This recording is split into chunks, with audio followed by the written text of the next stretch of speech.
গুরুত্বপূর্ণ আলোচনা নিয়ে আসছেন আজকের মাহফিলের সম্মানিত আলোচক, চাঁদপুর দাখিল মাদ্রাসার সুযোগ্য সুপার, পিস টিভি বাংলার সাবেক আলোচক, আহলে হাদিস আন্দোলন বাংলাদেশ খুলনা সাংগঠনিক জেলার সম্মানিত সভাপতি শাইখ জাহাঙ্গীর আলম আল ইসলাহি। আমি মুহতারামকে তার জ্ঞানগর্ভ আলোচনা উপস্থাপনের জন্য বিনীতভাবে আহ্বান জানাচ্ছি।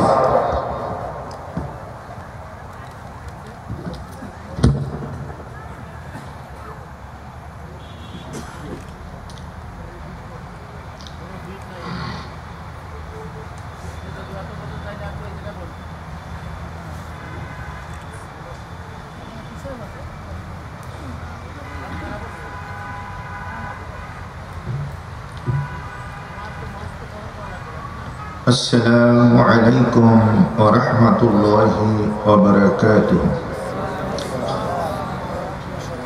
إن الحمد لله والصلاة والسلام على من لا نبي بعده. أما بعد فأعوذ بالله من الشيطان الرجيم. بسم الله الرحمن الرحيم. إنما يخشى الله من عباده العلماء.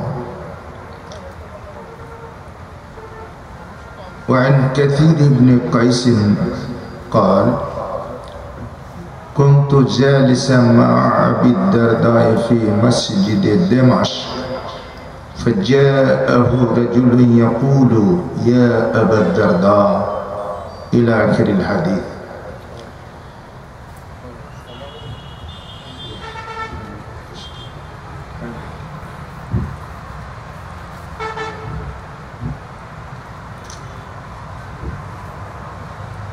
ডাক্তার মোহাম্মদ ইদ্রিস মিয়া সালাফিয়া মাদ্রাসা খুলনা এর উদ্যোগে আজকের এই ইসলামী সম্মেলনের মোহতারাম সভাপতি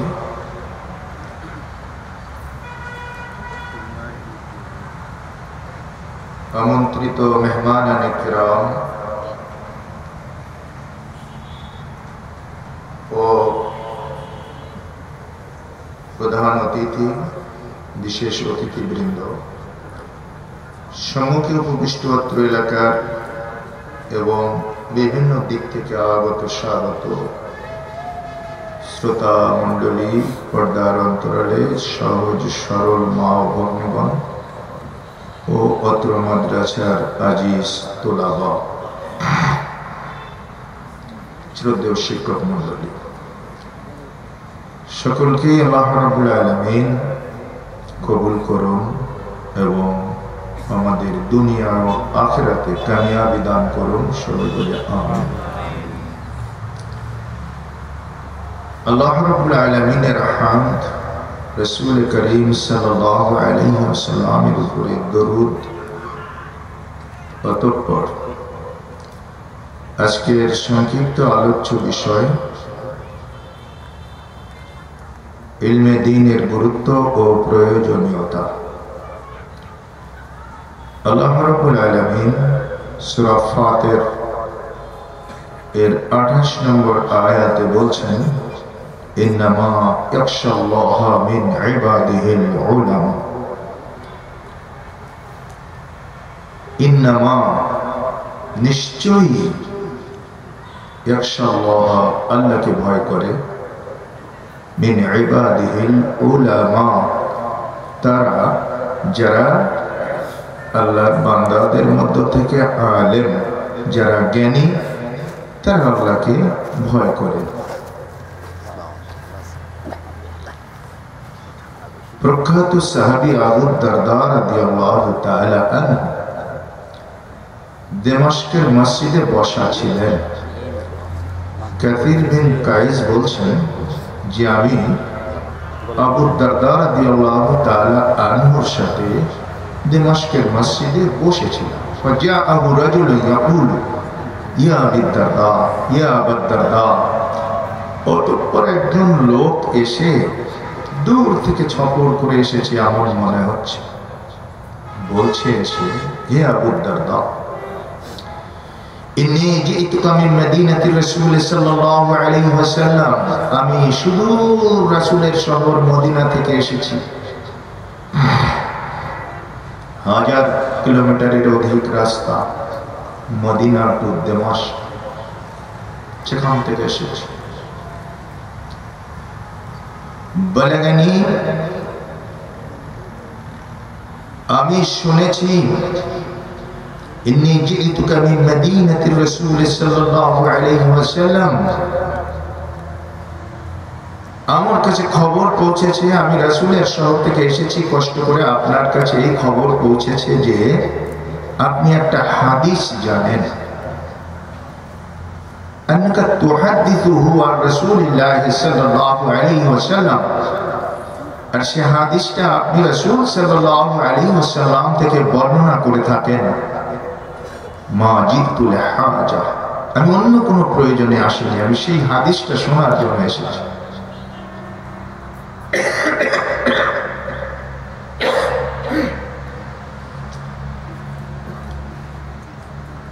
তখন আবু দারদা রাদিয়াল্লাহু তাআলা আনহু বললেন, সামি'তু রাসূলুল্লাহ সাল্লাল্লাহু আলাইহি ওয়াসাল্লাম ইয়াকুলু, মান সালাকা তারিকান ইয়াতলুবু ফীহি ইলমা সালাকাল্লাহু বিহি তারিকাম মিন তুরুকিল জান্নাহ। হ্যাঁ, আমি রাসূল সাল্লাল্লাহু আলাইহি সাল্লামকে বলতে শুনেছি, যদি কেউ জ্ঞান অন্বেষণ করার জন্য রাস্তা অতিক্রম করে, তাহলে যতটা রাস্তা সে অতিক্রম করে ততখানি রাস্তা আল্লাহ পাক তাকে জান্নাতের দিকে অগ্রবর্তী করে দেন। ওয়াইনাল মালাইকাতা লাতাদাউ আজনিহাতাহা রিদাল লিতালিবিল ইলম।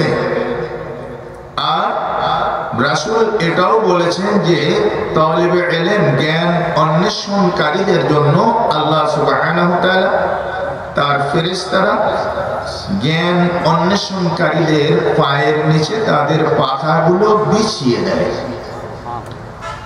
ওয়াইনাল আলিমা ইস্তাগফিরু লাহু মান ফিস সামাওয়াতি ওয়া মান ফিল আরদ ওয়াল হিতানু ফি জাওফিল মা।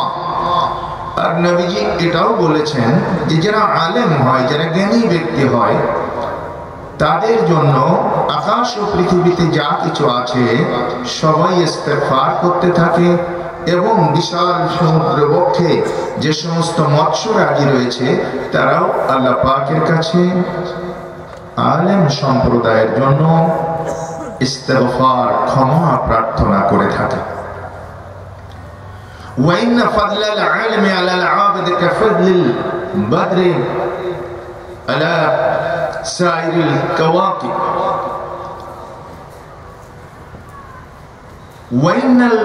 وإن فضل العالم على العابد، যারা আবেদ ব্যক্তি, যারা আল্লাহ পাকের খুব ইবাদত বন্দেগীতে মশগুল হয়ে থাকেন, ইবাদত বন্দেগীর মধ্যে নিজেকে আত্মনিয়োগ করে রেখেছেন, যাদেরকে আমরা আবেদ, জাহেদ, ওলি মনে করি, তো এদের উপরে আলেমদের প্রাধান্য রয়েছে। প্রাধান্য কতটুকু?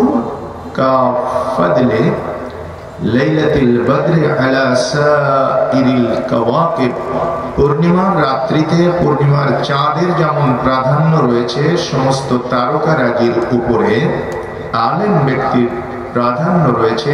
যারা আবেদ, সাধারণ যারা ইবাদত বন্দেগী করে খুব খ্যাতি অর্জন করেছেন, আবেদ, জাহেদ, ওলি মনে হয়েছে তাদের, এরকম ব্যক্তির উপরে আলেমের প্রাধান্য তদ্রূপ যেরূপ পূর্ণিমার রাত্রিতে সমস্ত তারকারাজির উপরে চন্দ্রের প্রাধান্য।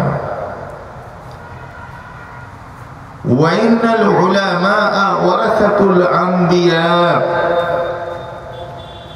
আর আলেমরা হচ্ছে, নিশ্চয় আলেমরা হচ্ছে আম্বিয়া, নবীগণের ওয়ারিস।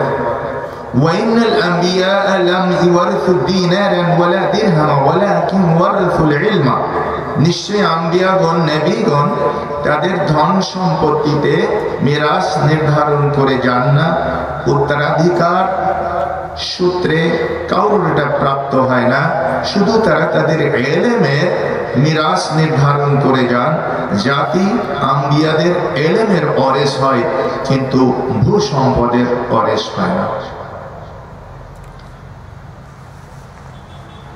ওয়াইনাল উলামা ওয়ারাসাতুল আম্বিয়া, এখানেই আপনাদের সাথে আমার দুটি কথা। সেটা হলো, পৃথিবীতে একটা নবীর পরে আর একটা নবীর আগমনের সময়কালকে বলা হয় ফিতরাত। এমন কোন ফিতরাত নাই দুই নবীর আগমনের মধ্যবর্তী স্থল ১৫০০ বছর চলে গেছে, এরকম কোন ফিতরাত ইতিহাস থেকে উপলব্ধি করা যায় না। বিশ্ব নবীর প্রস্থানের পর প্রায় ১৫০০ বছর চলে গেল, পৃথিবীতে কোনো নবী নাই, তো দিন টিকে আছে কি করে? দিন টিকে আছে আলেমদের দ্বারা। দিন আলেমদের দ্বারা যেমন টিকে আছে কথা সত্য, দিন বিকৃত হয়েছে আলেমদের দ্বারা এ কথাও তার বিপরীতে সত্য। আলেম যদি হকপন্থী না হন, তাহলে ওই আয়াত ইত্তাখাযু ওয়া ইন্না কাসীরাম মিনাল আহবারি ওয়ার রুহবানি লা ইয়াকুলুনা আমওয়ালান নাস বিল বাতিল, ইহুদি খ্রিস্টানদের পণ্ডিত মণ্ডলীদেরকে বলা হতো রাহেব। তো এই সমস্ত আহবার যারা তাদের রাহেব ছিল, যারা তাদের সমাজপতি ছিল, তাদের দিন পরিচালনা করত, লা ইয়াকুলুনা আমওয়ালান নাস বিল বাতিল, তারা অন্যায়ভাবে মানুষের সম্পদ অর্জন করত, মানুষের সম্পদ ভক্ষণ করত। দিন টিকে থাকার মূলে যেমন আলেম, দিন বিকৃত হওয়ার, ধ্বংস হওয়ার মূলেও একদল দুনিয়া পূজারী আলেম যুগে যুগে কাজ করেছে, আজও করে, ভবিষ্যতেও করবে। তবে এর পাশাপাশি দিনে হকের খালেস ও বেলুচ অনুসারী আলেম সম্প্রদায় থাকবেনই, তা না হলে দিন থাকত না। এই জন্যই দরকার, এই যে আপনারা জালসা জুলুসে বসে আছেন, এটা একটা সাময়িক আবেগ সৃষ্টি করার প্রচার মাধ্যম, কিন্তু ইলম হচ্ছে একেবারে খোদাই করা বিদ্যা। আমার সামনে যারা বসে আছেন, একজন এর ভিতর থেকে ছানা পড়েন তো, ছানা বলেন তো, কে পারেন? ছানা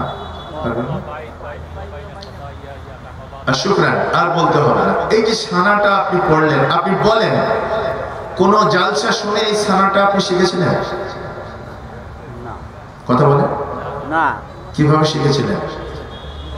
হয় মক্তবে গিয়ে, অথবা মাদ্রাসায় গিয়ে, অথবা কোনো আরবি টিউটার রেখে আপনার আব্বা আম্মা শেখার ব্যবস্থা করেছেন। যে কোনো ভাবে আপনি কোন জালসায় গিয়ে শেখেননি, এটা সত্য। কেউ আছেন বলতে পারবেন যে আমি জীবনে 20টা জলসা শোনার পরে আমার ছানা মুখস্থ হয়ে গেছে? কেউ বলতে পারবেন যে আমি 20টা জলসা শোনার পরে আলহামদুলিল্লাহ সূরা মুখস্থ হয়ে গেছে? বলতে পারবেন না। এটা মুখস্থ করার জন্য আপনাকে একটা তরিকা অনুসরণ করে শিখতে হয়েছে। হয় কায়দা এবং দাদি পড়ে শিখেছেন, নতুবা মাদ্রাসায় গিয়ে ইবতিদায়ী মাদ্রাসায় ভর্তি হয়ে শিখেছেন, নতুবা অনুরূপ কোন শিক্ষা প্রতিষ্ঠানের সাথে আপনি সংশ্লিষ্ট হয়ে শিখেছেন, নতুবা বড্ড জোর হলে আপনার পিতামাতা ইসলামিক টিউটর রেখে আপনাকে শিখিয়েছেন। জালসায় আপনি ছানা শিখতে পারেননি, মাসনুন দোয়া কালাম শিখতে পারেননি। এই শিক্ষা পেতে এক প্রাতিষ্ঠানিক শিক্ষা, এই শিক্ষার জন্য প্রয়োজন রয়েছে মাদ্রাসা। মাদ্রাসা শিক্ষায়তন, মাদ্রাসা শিক্ষা প্রতিষ্ঠান, আরবিতে বলা হয় মাদ্রাসা। তাহলে আপনি প্রশ্ন করতে পারেন যে জলসা জুলুস তাহলে আপনারা কেন করেন? হয়তো আপনাদের ধারণা হবে যে জলসা করতে আসে, জাহাঙ্গীর সাহেব আসেন, অমুক আসেন, অমুক আসেন, এদেরকে কিছু সম্মানী যাতায়াত বাবদ আমরা একটা মোটামুটি একটা পারিশ্রমিক হাতে তুলে দিই, হাদিয়া তুলে দিই, এই স্বার্থে মনে আসে। জি না, এভাবেও প্রচারের ব্যবস্থা বিশ্বনবী মুহাম্মদ সাল্লাল্লাহু আলাইহি ওয়াসাল্লাম থেকে প্রমাণিত। তবে এই প্রচার ব্যবস্থাটার ধরন আলাদা, আর শিক্ষা প্রতিষ্ঠান ভিত্তিক প্রচারণার ব্যবস্থাটার ধরন আলাদা। ইরবাদ বিন সারিয়া রাদিয়াল্লাহু তাআলা আনহু বলছেন, কুননা নাহনু ইনদা নবী। ইরবাদ বিন সারিয়া রাদিয়াল্লাহু তাআলা আনহু বলছেন যে আমরা রাসূল রাসূলুল্লাহ সাল্লাল্লাহু আলাইহি ওয়াসাল্লাম ثم أقبل علينا بوجهه, আমরা আল্লাহ রাসূল সাল্লাল্লাহু আলাইহি সাল্লামের সাথে সালাত আদায় করলাম, তো নবী করিম সাল্লাল্লাহু আলাইহি ওয়াসাল্লাম সালাত শেষে আমাদের থেকে ফিরে বসলেন, আমাদের দিকে মুখ করে বসলেন। ফাওয়া'জানা মাউ'ইজাতান বালিগা, অথবা তিনি নাতি দীর্ঘ একটি বক্তব্য দিলেন। কি দিলেন? কি দিলেন? হ্যাঁ, এটা ঠিক কথা বলেন। বুবা সব না আমার পরে রেগে আছে। কি দিলেন তিনি? বক্তব্য দিলেন। তো এমন যেন মনে হচ্ছে যে আমি কবর জিয়ারত করছি। তিনি একটা বক্তব্য দিলেন, তাহলে কি বক্তব্য দেওয়ার প্রমাণ পাওয়া গেল? কখন দিলেন? সালাম ফিরানোর শেষে। কি সেটা ছিল? ওয়া'জানা মাউ'ইজাতান বালিগা, রাসূল সাল্লাল্লাহু আলাইহি ওয়াসাল্লাম একটি গুরুত্বপূর্ণ বক্তব্য দিলেন। জারাফাত মিনহাল উয়ুন ওয়া ওয়াজিলাত মিনহাল কুলুব, রাসূলের বক্তব্য শুনে আমাদের অন্তরাত্মা প্রকম্পিত হলো, আর আমাদের চোখ দিয়ে দরদর করে পানি ঝরে পড়তে লাগলো। তাহলে নবীজি সালাম ফেরানোর পরে কি দিয়েছিলেন? একটা গুরুত্বপূর্ণ হৃদয় স্পর্শী বক্তব্য। আর আমাদের এই পান নাবেন না মঞ্চে, কেউ গোটা মঞ্চ নড়তেছে। আর আমাদের জামানায় বেশিরভাগ মসজিদের যারা খতিব, যারা ইমাম, কিংবা আমরা যদি বলি যে খুব বড় গোত্রের যারা ইমাম খতিব, তারা কি করেন? নবীজি ফাওয়া'জানা, আর আমাদের ইমামরা ফাদা'আনা দা'ওয়াতান তাবিলাতান, নবীজি করেছিলেন একটা হৃদয় স্পর্শী বক্তব্য, আর আমাদের ইমাম সাহেবরা করে থাকেন লম্বা দোয়া। ঠিক কিনা? না এখন মুখ বন্ধ করে বসে থাকবেন? জোরে কোন ঠিক কিনা? এখানে পার্থক্য হয়ে গেছে দ্বীনের মধ্যে। যারা পার্থক্য করেছেন তারাও আলেম, আর যারা অরিজিনালটা ধরে রাখতে চেয়েছেন বা রেখেছেন বা রাখতে বলেন তারাও আলেম। এজন্য আপনার ইলমে দ্বীনের ব্যাপারে এখন যদি আমরা ঢালাও ভাবে বলে থাকি যে ইলমে দ্বীন শিক্ষা করলেই মুক্তি, তাহলে ভুল হবে। দ্বীনে হকের ইলম, এটা শিক্ষা করা জাতির মুক্তির কারণ হবে। হক বিবর্জিত যে ইলম সমাজে চলছে, এটা মুক্তির কারণ হবে না। তো আমি বলছিলাম সারা দেশে এখন কোটা সংস্কারের জন্য একটা পদক্ষেপ নেওয়া হয়েছে। আমাদের ইন্টেরিয়াম সরকার, অন্তর্বর্তীকালীন সরকার, তারা রাষ্ট্র সংস্কার করতেছেন। রাষ্ট্র সংস্কার করার আগে রাষ্ট্রের মানুষ সংস্কার করা প্রয়োজন কি প্রয়োজন না? প্রয়োজন। রাষ্ট্রের মানুষ সংস্কার করতে হলে কি করতে হবে? আল্লাহ সেই কথাটা বলে দিয়েছেন সূরা ফাতিরের 28 নম্বর আয়াতে, ইন্নামা ইয়াখশাল্লাহা মিন ইবাদিহিল উলামা, নিশ্চয়ই আলেমরা আল্লাহকে ভয় করে থাকেন। তো এই আলেম মানে কি? শাহুল ইসলাম সাহেবের মতো মদিনা থেকে ফারেগ হয়ে আসতে হবে? আমার মতো কোন কামেল মাদ্রাসা থেকে সনদ নিয়ে আসতে হবে? পৃষ্টিমিতে বক্তব্য দিয়ে আসতে হবে? ডক্টরেট ডিগ্রি নিতে হবে? জি না। এগুলো বড় স্তরে যারা গেছেন তাদের জন্য প্রযোজ্য, কিন্তু স্তর ভেদে আলেমের সংজ্ঞা হচ্ছে ন্যূনতম দ্বীনি বিষয় জেনে আমল করার মতো যোগ্যতা থাকলে তিনি একজন আলেম, তিনি জ্ঞানী। কিভাবে রাষ্ট্র সংস্কার হবে?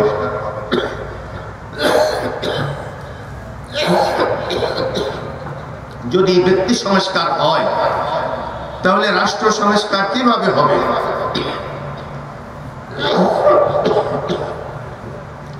আমার আসলে আসার মতো অনুকূল স্বাস্থ্য নেই, তারপরে যদি না আসতাম আপনারা অন্যরকম ভাবতেন। তো এখন সেটা প্রমাণ হয়ে গেল যে আসলে আমি অসুস্থ।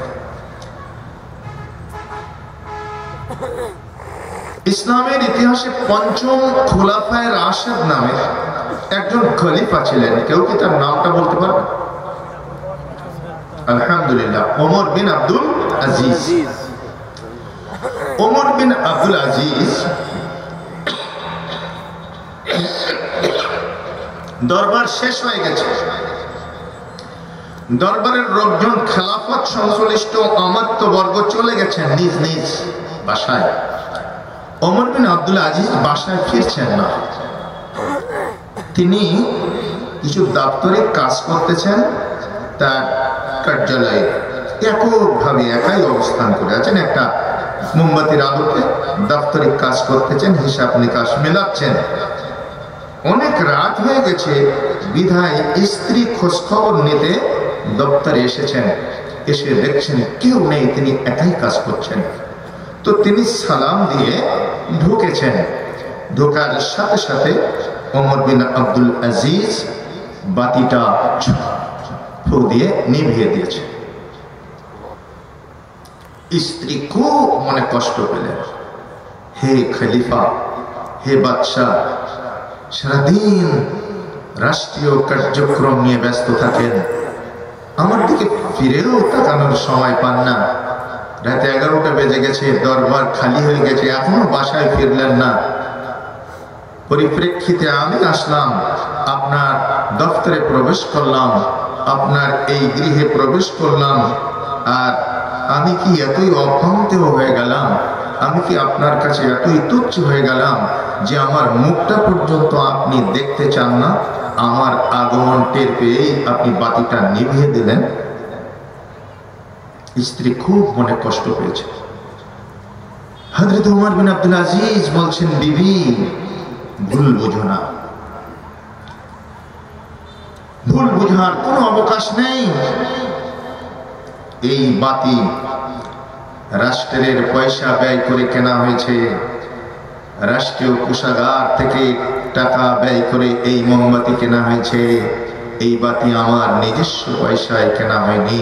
বিবি, এই বাতি জ্বালিয়ে আমি যদি তোমার সাথে পারিবারিক কিচ্ছা কাহিনী গল্প করি, পরস্পর যদি আমরা আচার আলাপ চারিতায় মত্ত হই, আর এই বাতি ফুটতে থাকে, কাল কিয়ামতের মাঠে তোমার স্বামী ওমর বিন আব্দুল আজিজকে কৈফিয়ত দিতে হবে আল্লাহর দরবারে। ওমর দাঁড়াও, রাষ্ট্রের পয়সা খরচ করে যে বাতি কেনা হয়েছিল, সেই মোমবাতি জ্বালিয়ে পারিবারিক আলাপ করেছিল, পারিবারিক আলাপ করেছিলে, এই অধিকার তোমাকে কে দিয়েছে? কৈফিয়ত দিয়ে সামনে যাও। রাসূল সাল্লাল্লাহু আলাইহি ওয়াসাল্লাম বলেন, কিয়ামতের ময়দানে 5টা জিনিসের হিসাব না দেওয়া পর্যন্ত কোন বনু আদম লা তাজুলু কদাম ইবনে আদম ইয়াউমাল কিয়ামাতে হাত্তা ইউসআল আন 50। 5টি জিনিসের হিসাব না দেওয়া পর্যন্ত কিয়ামতের ময়দানে কোন বনু আদম সামনের দিকে পা বাড়াতে পারবে না। তার 5ম নম্বর হচ্ছে ওমাদা আমিলা ফিমা আলেমা। তুমি যে ইলম অর্জন করেছিলে, যে জ্ঞান তুমি হাসিল করেছিলে, সেই জ্ঞান মাফিক আমল করেছিলে কিনা, এটার হিসাব দাও। সাহাবায়ে কেরাম, তাবিঈনে ইজাম, এরা ছিলেন উম্মতের শ্রেষ্ঠ আলেম। এরা তাদের আলেম অনুযায়ী নিজেরা আমল করার চেষ্টা করতেন। তাদের ইলম অনুযায়ী, তাদের জ্ঞান অনুযায়ী নিজেদেরকে তারা প্রতিষ্ঠিত করতেন, নিজেদেরকে পরিচালনা করতেন, নিজেদেরকে সেভাবেই গড়ে তুলতেন। বিবি, আমি যে জানি আল্লাহ পাকের দরবারে হিসাব কত কঠিন। আল ইয়াউমা তুজজা কুল্লু নাফসিন বিমা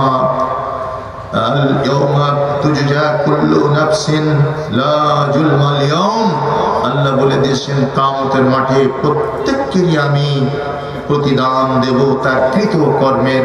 লা জুলমাল ইয়াউম, আমি জুলুম করব না ওই দিন। হে বিবি, এই ভয়ে, কিয়ামতের ভয়ে, প্রশ্নবিদ্ধ হওয়ার ভয়ে আমি মোমবাতি নিভিয়ে দিয়েছি। তোমার সাথে এই বাতি জ্বালিয়ে কথা বলার ইখতিয়ার আল্লাহ আমাকে দেননি, রাষ্ট্র আমাকে দেয়নি, তাই আমি বাতিটা নিভিয়ে দিয়েছি। এটাই হচ্ছে ইলম। আল্লাহ পাক বলেছেন ইন্নামা ইয়াখশাল্লাহ মিন ইবাদিহিল উলামা, নিশ্চয় আলেমরা আল্লাহকে ভয় করেন। তার সামান্যতম একটি দৃষ্টান্ত আপনাদেরকে দিয়েছি। এজন্যই আমাদের প্রজন্মকে আলেম বানাতে হবে। প্রজন্ম যদি আলেম হয় তাহলে তারা আল্লাহকে ভয় করবে। জাতি যদি আল্লাহকে ভয় করে তাহলে সমাজ রেকটিফাইড হবে। সমাজ যদি রেকটিফাইড হয়, সমাজ যদি সংস্কার হয়, রাষ্ট্র সংস্কার হবে। আর রাষ্ট্র যদি সংস্কার হয়ে যায়, ৪৫ মিনিটের নোটিশে কোন রাষ্ট্রপ্রধানকে পালিয়ে যাওয়া লাগবে না। ওমা আলাইনা ইল্লাল বালাগ। আসসালামু আলাইকুম ওয়া রাহমাতুল্লাহি ওয়া বারাকাতুহু।